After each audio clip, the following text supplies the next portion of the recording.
I want to welcome those who may be joining us via YouTube video for the Moorhead Church of Christ Wednesday evening Bible study.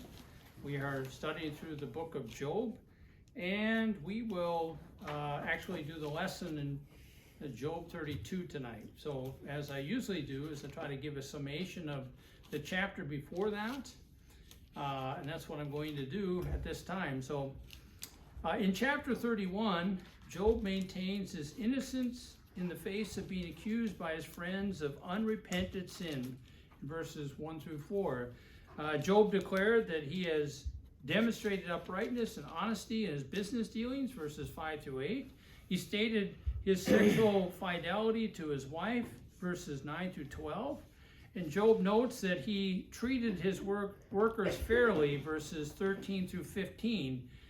Job steadfastly treated the less fortunate in society with kindness and has been helpful to them. If you watched the video last week, you'll recognize there were 40 verses in verse 31. We got through verse 23.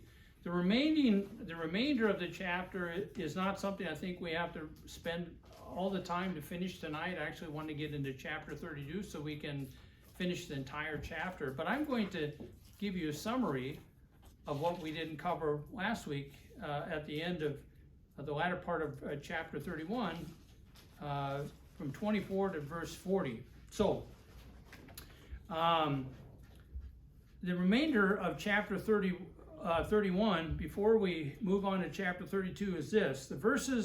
In verses 24 through 28, Job says that he asserts, in these verses, he asserts his religious faithfulness to God. Materialism has never been a god to Job. Verses 29 through 34, Job maintains his kind treatment to everyone, including his enemies. And finally, in verses 35 through 40, Job, convinced of his innocence before God, wants God to give him a written indictment of his crimes so that Job can respond to them. Job is confident that the evidence will show that he feared God and turned away from evil. Job says that the land that he owns is a witness in his defense in maintaining his innocence. And if Job acquired his land unethically from others, Job calls for his land to be cursed. And that finishes up chapter 21, or 31. So we're going to go into chapter 32. So Brian, if you want to read for us verses 1 through 5, and then Ricky, if you would read for us verses 6 through 10. Okay. So these three men ceased to answer Job, because he was righteous in his own eyes. Then Elihu, the son of Barachel, and Buzai of the family of Ram, burned with anger. He burned with anger at Job because he justified himself rather than God. He burned with anger also at Job's three friends because they had found no answer, although they had declared Job to be in the wrong. Now Elihu had waited to speak to Job because they were older than he. And when Elihu saw that there was no answer in the mouths of these three men, he burned with anger. And Elihu, the son of Barachel, the Buzite, answered and said, I am young in years, and you are aged. Therefore I was timid and afraid. To declare my opinion to you, I said, let days speak, and many years teach wisdom. But it is the spirit in man, the breath of the Almighty, that makes him understand. It is not the old who are wise, nor the aged who understand what is right. Therefore I say, listen to me. Let me also declare my opinion. Okay. So we're looking at these verses, and what we see right away is somebody new enters the picture. Okay, do you ever remember hearing about Elihu?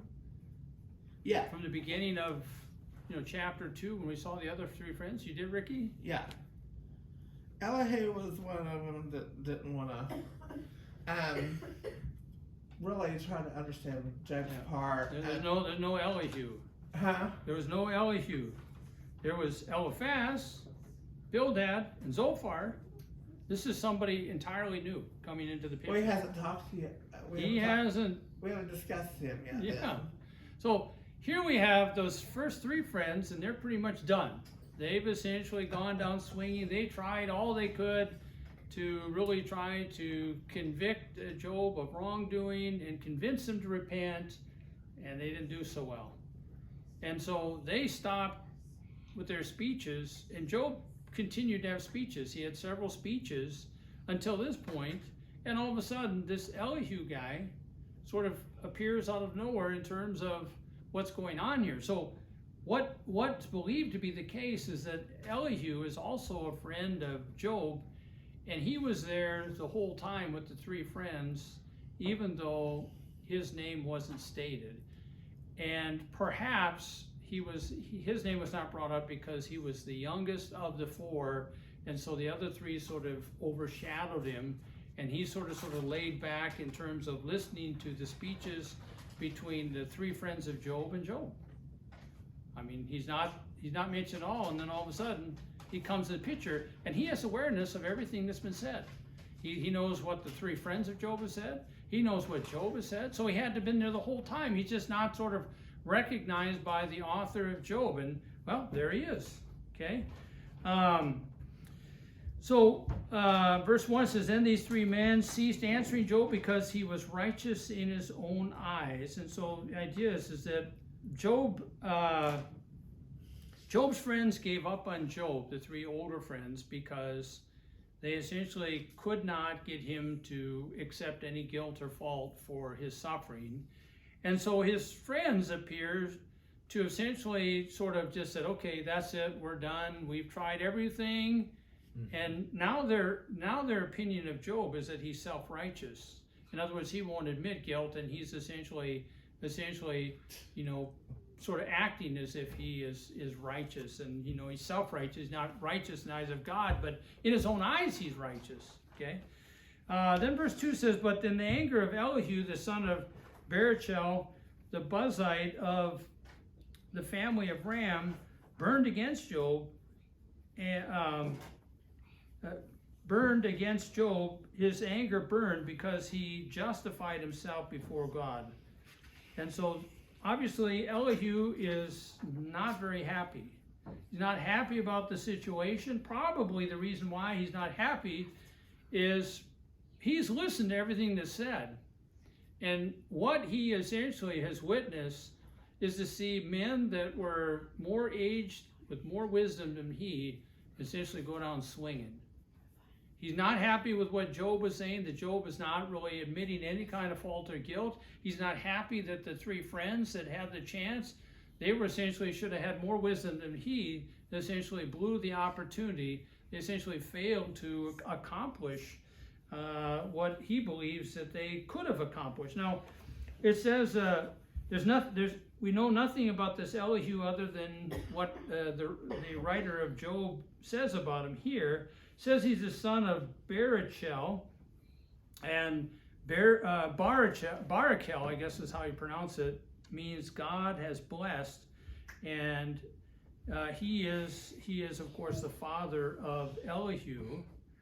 It says the Buzite, and what Nelson's Illustrated Bible Dictionary says is that a Buzite is one who belonged to the Aramean tribe of Buz, B-U-Z, however you pronounce that. And you can read about that in Jeremiah. That name will come out, Jeremiah 25:23. The Arameans were an ancient desert people who flourished along with the Israelites during much of their history, sometimes as enemies, sometimes as friends. The region of the Arameans was the land of Aram, or Syria, extended from the Lebanon mountains onward, or on the west eastward to the Euphrates River, and from the Taurus Mountains on the north southward to Damascus. So a little bit about Elihu. That's all that we have. So Elihu obviously is not happy. He's been there about the time the other friends have. He sort of witnesses everything. In his, again, the idea that he's so angry is because he's out of respect for these three older men, he kept his mouth quiet, but he's obviously frustrated. He's obviously angry about how everything has happened. And so essentially he's that comes out, the writer of Job brings out his anger. He's angry with Job in verse 2 because in Elihu's eyes, Job was a wicked man. I mean, he's like, how is this guy getting off? How is this guy not being, sort of brought to account? Job is a wicked man in his eyes who essentially fought really hard to maintain his innocence. And Job went so far as to accuse God of injustice in dealing with him. And so he just sort of thought, this guy's got some nerve. Now, Job does question God, what God's dealing with him, because he's essentially saying, I don't understand why I'm suffering because I know I'm a righteous man. And that's the part of the injustice in terms of accusing God of injustice, because he doesn't really understand why God is sort of afflicting him when he hasn't done anything wrong. Any questions about these first two verses? Okay. Verse 3, again, the author brings out the anger of Elihu. It says, and his anger burned against his three friends because they found no answer and yet had condemned Job. So why is Elihu angry with Eliphaz, Bildad, and Zophar, according to verse 3? Because he feels like they could have done more. Okay. They really had a chance, right? I mean, these guys had a chance to essentially accomplish really, convicting Job and really trying to convince him to repent. But they weren't able to do that. One of the things that they were doing is that they were not able to refute the arguments made by Job in maintaining his innocence. So Job made lots of arguments, but they never really seemed to address them. And so Eliphaz, he's a much younger guy from what we're looking at here, and what we're going to continue to see here, is he just believed these guys pretty much were incompetent. They just blew it in terms of dealing with Job. Job successfully shut them down, and they gave up trying to get Job to see he was a sinner in need of repentance. And that was the end of it. Okay? So we're going to go on to verse 4. It says, now Elihu had waited to speak to Job because they were years older than he. And we like to know exactly, how young was Eliphaz? How older were these guys? You mean Elihu? Elihu, yeah, I knew I was going to start saying the other guy's name. Elihu. I saw it, I'm going to just be catching myself with that. So the general assumption in ancient times is that wisdom comes with age. Therefore, Elihu waited until the older men were finished speaking to Job before he began his speeches to Job. Verse 5, and when Elihu saw that there was no answer in the mouth of the three men, his anger burned. This guy just his idea seems like stewing. I mean, he's waited, because he's trying to do his part in terms of in their culture to be respectful. But I mean, it's sort of like he's just boiling. I mean, he's ready to just, lose it. And, he just is very frustrated with what's happened here. So he's angry. He's so angry he can barely contain it. The idea in Elihu's mind is that these men have failed miserably to deal with Job. They were really the men that should have been the most capable of dealing with him, and yet Job essentially came out and as the victor, as Elihu saw it, and prevailed over them, even though, Elihu's opinion, Job was a sinner. Verse 6, so Elihu, the son of Barachel, the Buzite, spoke out and said, I am young in years, and you are old. Therefore I was shy and afraid to tell you what I think. Okay, we probably would never use it. I am young in years and you're old. We just how it kind of comes out. The Amplified Bible says, and I like using different translations when I'm looking at it because I think sometimes it brings it out a little bit more clear. It says, then Elihu, son of Barachel, the Buzite, said, I am young and you are aged. For that reason, I was timid and restrained and dared not declare my opinion to you. Any questions about anything so far? Verse 7, Job says, I thought age should speak and increased years should teach wisdom. So Elihu, again, the idea is he is really has an ancient mindset about things, the idea that you wait out of respect for the aged members of the community to speak. Once they finish speaking, then you'll have your turn when they finish. And that's really what he's getting at. Okay, so the idea is he's buying his time, he's waiting, he's being respectful. His time is eventually going to come. Well, guess what? That's at the time that we're at now. Okay?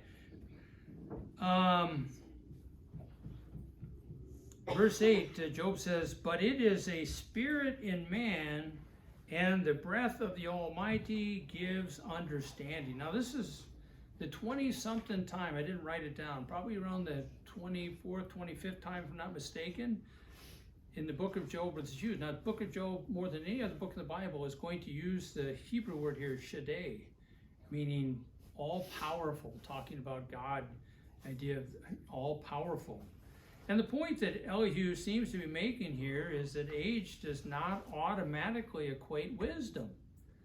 The way Elihu sees it, the three friends of Job, who were much older than he was, exhausted their wisdom and came up short of convicting Job of wrongdoing. And so Elihu says, the breath of the Almighty gives them understanding, that is man, suggesting that God gives wisdom apart from being a senior in age. In other words, he's got to sort of lay claim to his wisdom. He's a young guy, however young is. So I got it down here. But the idea is he's a younger man.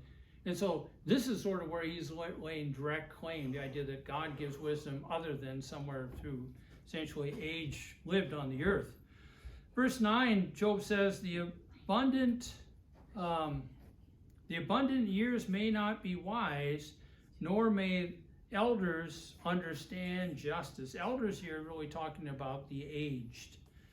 Elihu, while embracing the general assumption that with age comes wisdom, suggests that this belief is not automatic in every sense. So Eliphaz, Bildad, and Zophar are proof of the exception. So far, it just sounds like he's going off on old people. Yeah. Well, you know, remember, he's mad. And, No, I know, it seems I know. like the idea is he's got a bone to pick with them. He's going to get to Job, but he's sort of got a bone to pick with these guys because, you know, the home team lost. In his opinion, he's part of this group, and they sort of fumbled. You know, it's a turnover. I mean, it's just a bad thing. They sort of blew it. And, you know, his thinking is going to be, I should have been the guy.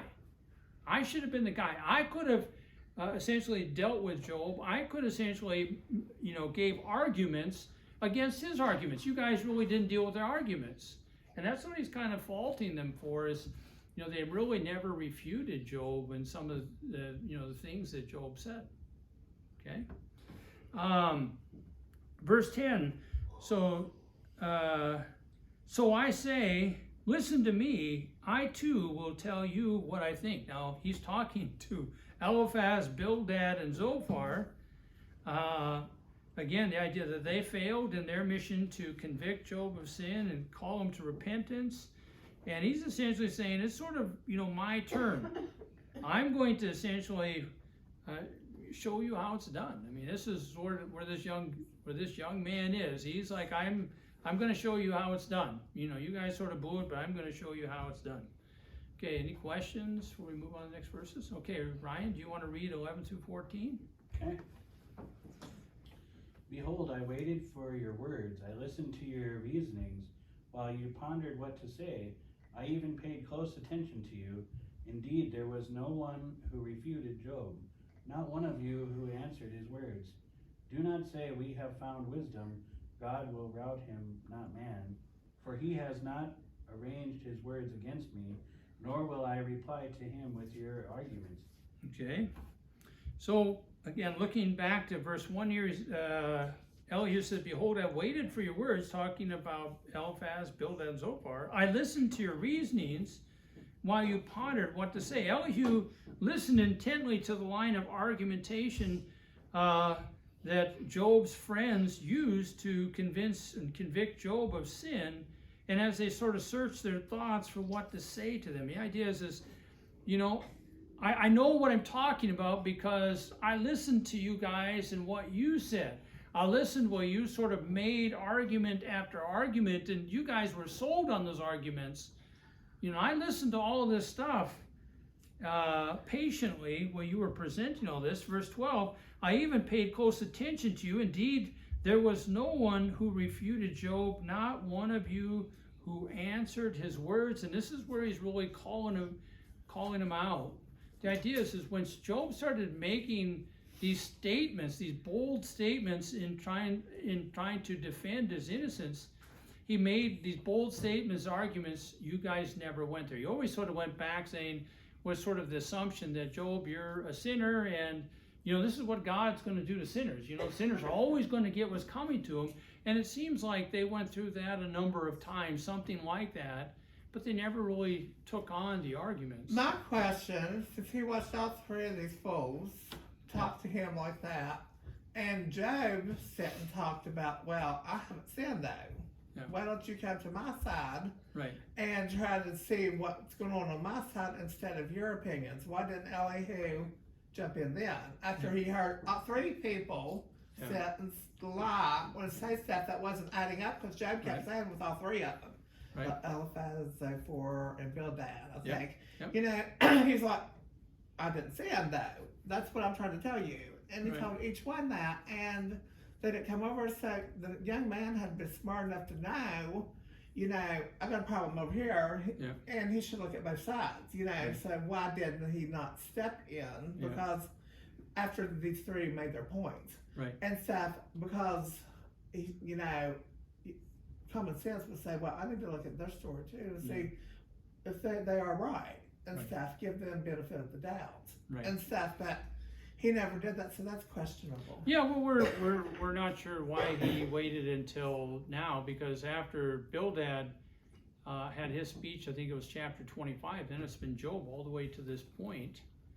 And, you know, now all of a sudden Eliphaz sort of begins, but, you know, he has advantage of really sort of taking it all in. In other words, you're the one that should be the most prepared to engage Job if you've really been paying attention, because now you know really all the stuff that Job has pretty much presented, and you know pretty much all the stuff that the home team has presented, and so you had sort of the advantage of maybe sort of going through everything and say, well, you know, here's my sort of plan of attack. Here's where I would come at. Here's how I'm going to deal with what Job said, where these guys sort of dropped the ball. I don't need to sort of rehash ground that they went to, but I really need to deal with, you know, some of these arguments that went unchallenged that shouldn't have been gone that way. Okay, so in verse 12 again, he said, I paid close attention to you. Indeed, there was no one who refuted Job, not one of you who answered his words. And so you can see Elihu's listening to the back and forth exchange between Job's three older friends and Job, and him sort of silently listening, but not only listening, but the idea of getting frustrated, annoyed, and angry. And so you just sort of see this guy just starting to seethe. You know, he's sort of like, man, this makes me so angry, and I gotta wait till they're all done before I get to say anything. So, anyway, Elihu's obviously sees him as sort of failing that, and he can see really that Job is very vigorous in defending his innocence. And that sort of kind of gets him too, because he doesn't believe that Job is an innocent man. Verse 13, continuing, Elihu says, do not say, we have found wisdom, God will rout him, not man. Any ideas of what Elihu is saying? Now he's saying he's talking about the three friends of Job when he says, do not say we. He's talking about the three friends of Job there. Well, he said, do not say to me, not, we found wisdom, because all three of the guys have contradicted themselves. Okay. And so they haven't made a point to try to see Job's situation. So, you know, when he's talking about wisdom, you know, he has to have common sense. You know, they should have, you know, tried to see his side of the story. So, you know, conclude that, you know, they didn't really have much wisdom, because had they knew wisdom, they would have tried to seek the whole conversation out, not just Right. one Well, side. you know, Elihu's is biased, and he leans to the direction of the other three friends. He's on their side, not Job's side, but yeah. Is it basically him saying, you know, let's not just say God will handle this when there's an answer right in front of us?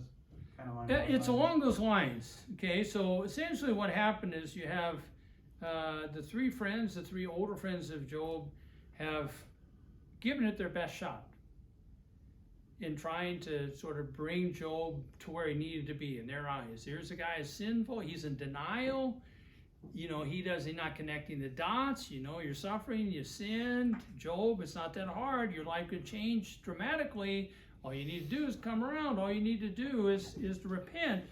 And what seems to be coming out here is the idea is he's anticipating an argument from the three friends, and that's the argument is like, well, you know, we did our best effort to try to convince Job that he was wrong and to do what's right.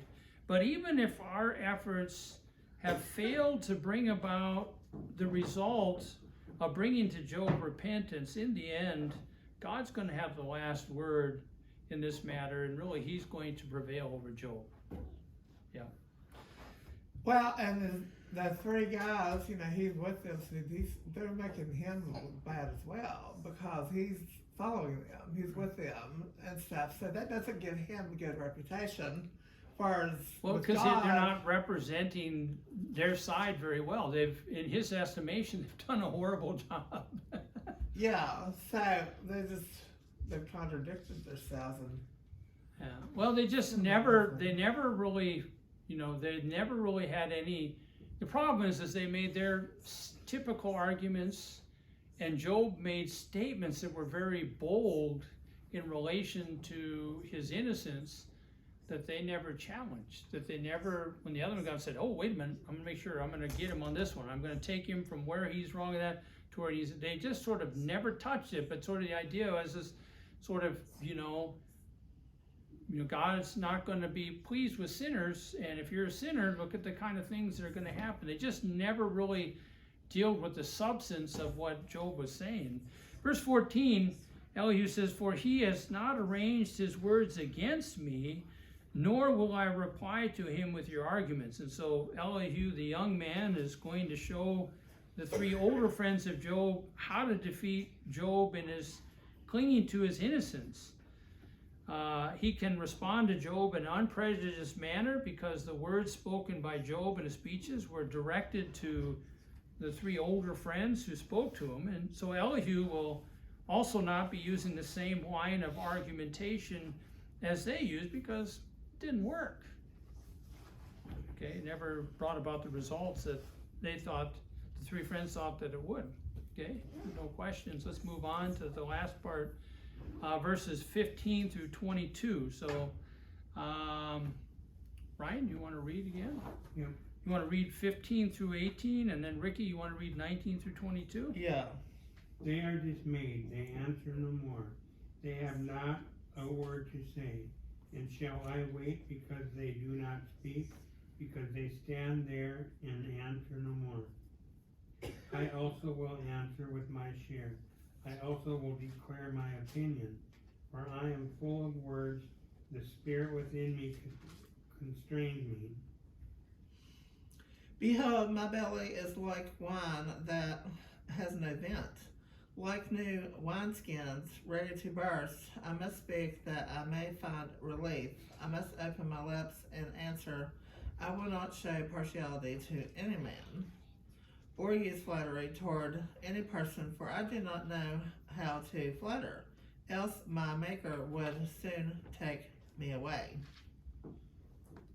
Okay. Okay, so we're looking at this latter part here.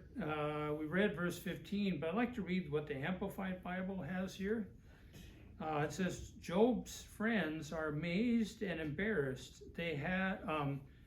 Job's friends are amazed and embarrassed. They answer no more. They have not a thing to say, reports Elihu. And that's really the they is talking about the friends. Elihu surveys the situation the three older friends of Job are left with in the end.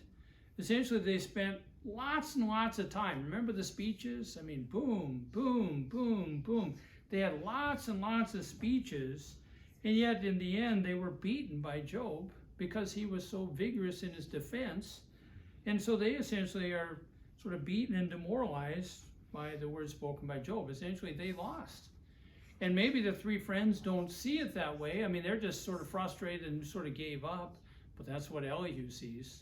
He says they did a disastrous job because they just never really challenged the things that Job said, that he believes he could essentially challenge and won. Verse 16, Elihu says, and shall I wait because they do not speak, because they stop and answer no more? Elihu has not been intimidated by the complete failure of Job's three friends in trying but failing to convict Job of wrongdoing. Their failure will not silence Elihu. It's not like, well, here's the three big guys. They were the older ones. They had all the wisdom. Maybe I won't fare as well. He's not intimidated by that. Their failure will not silence Elihu. He's not trying to, he still will try to challenge Job, though. Yeah. And stuff. He still believes Job has sinned. Right. And stuff. That's what I'm trying to get at. He just believes they did a horrible job trying to convict Job of his sin. Yeah, they didn't prove him, They have the same line of argumentation, and so they didn't use convince different Job things. that he had sinned. Right. They never challenged the things that Job affirmed. And Job would say certain things, and the next guy would speak, and nobody challenged him on that. They just sort of went to the standard argumentation.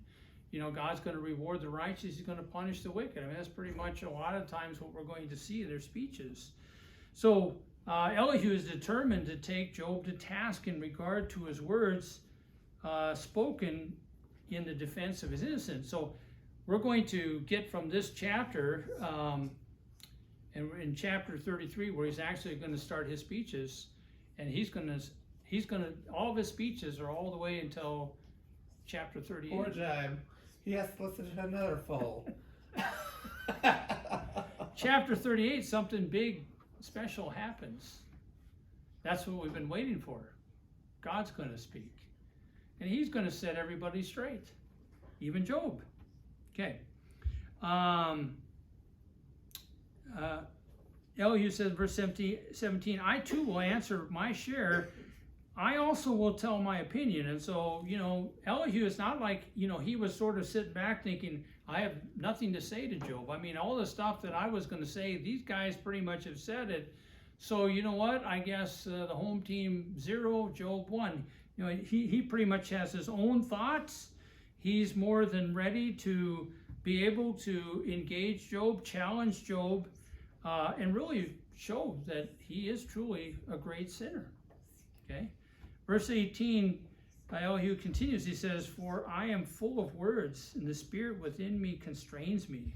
So in Elihu's estimation, now we're talking, this seems to be like a guy that's really sort of talking big. I mean, he's talking himself up here. He's essentially saying, I'm no lightweight. I'm no lightweight when it comes to this. I have a wealth of my own words that I believe will essentially do the job. And, I'm so fired up about this, ready to make my case. I can barely restrain myself. I mean, he's just ready to go. Okay? He's full. He can't come up with nothing either, it sounds like. Verse 19, Elihu says, behold, my belly is like unvented wine, like new wineskin, it is about to burst. And so, in verse 19, Elihu really illustrates what he had already said in verse 18. The NIV reads, inside I am like bottled up wine, like new wineskins ready to burst. And so we think about the fermentation process, the idea that, you know, you'd have a wineskin essentially be made out of animal skin, usually made for travel, and you would fill it up with wine after you sort of clean the skin and all that. And what happens in fermentation is it expands. That's why, you know, Jesus talks about one time, he said, you don't pour new wine into old wineskins because they'll burst. You know, there was no, you know, sort of elastic ability to the skin. It's all sort of hard, and the only thing that can happen is it bursts. But the idea that you put the wine in the skin, and the idea that you have the gases or whatever sort of expanding it. For years, I wondered about, because Jesus talked about that, and neither do men put new wine into new wineskins, or they Right. should burst. Right, which they already knew, but he's making a significant point about that. Yeah. Because, He's using it for the illustration. yeah, so. Yeah.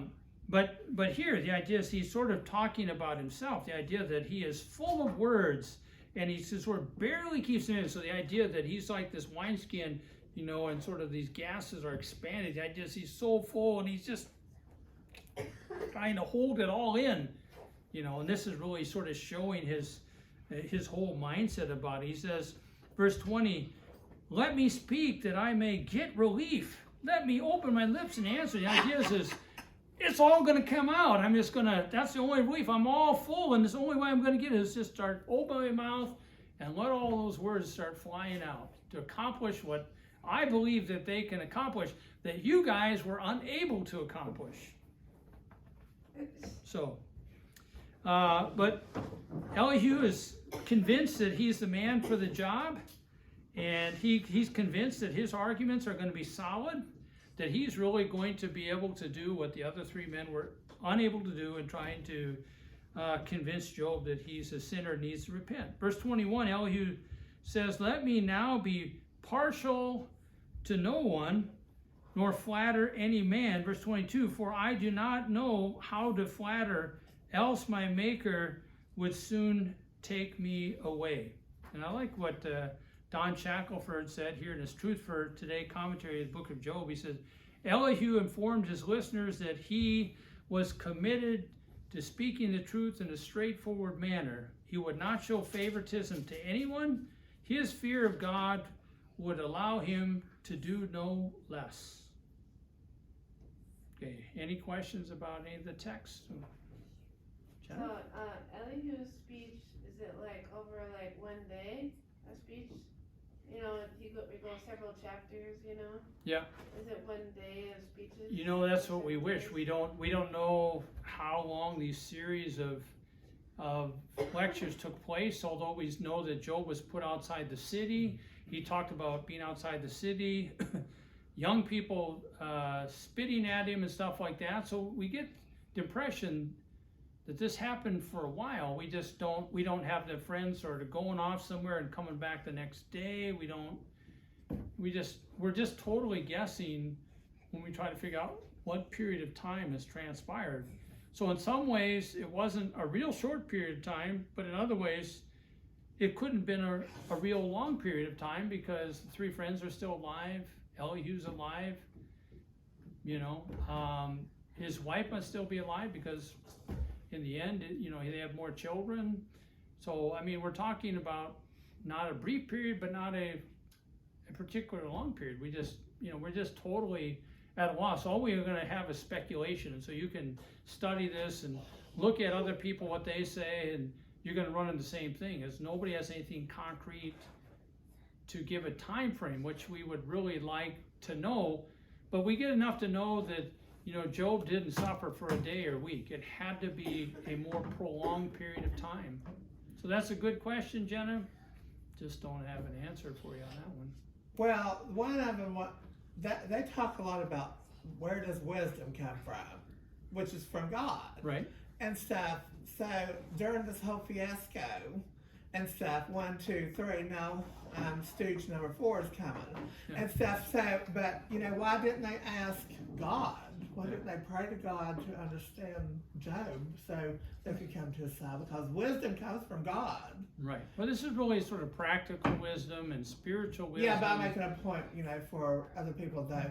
If you don't understand life and stuff, what's going on in life, we should seek God and pray for wisdom, because in the book of James it says, Right. Ask God for wisdom, Right. for He gives everyone. Well, and Job was looking for that, and God wouldn't answer him. So the Uh-huh. idea is God doesn't always give you Not them, what you no. want when you want it. So I mean, Yeah. a lot of ways they were blessed by the wisdom from God, but God had not given that revelation about understanding those things. So He will give them insight when He comes to speaking later, but it's as if they're expected to, like Job is expected to endure trials and live with going through the trials, being faithful to God, and really just sort of accepting it.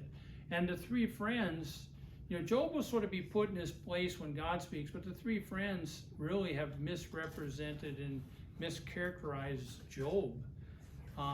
And they should have been smarter about that, because Job himself, remember, issued challenges. Listen, if you think I'm a sinner because I'm suffering, here's example, this guy, this kind of guy, this guy, these guys exist out here. They're not suffering. So your philosophy that I'm suffering because of my sin cannot hold true, because here's all these examples of people that are sinning and they're doing perfectly fine. So they should have listened to that. They should have recognized, this was something that Job was correct in, and they were wrong. Okay, so we want to just look at some applications here from the text with the time we have left. I'll ask you guys before I sort of throw mine out there. You see any applications in the text today? There's plenty. What's that? There's plenty of applications in the text. Yeah, well, that's what I'm asking for. That one can learn from. What are you talking about? Learn about, or Yeah, something that we can take away that may benefit us today as Christians. Here's one. There's always value in controlling our anger and our words.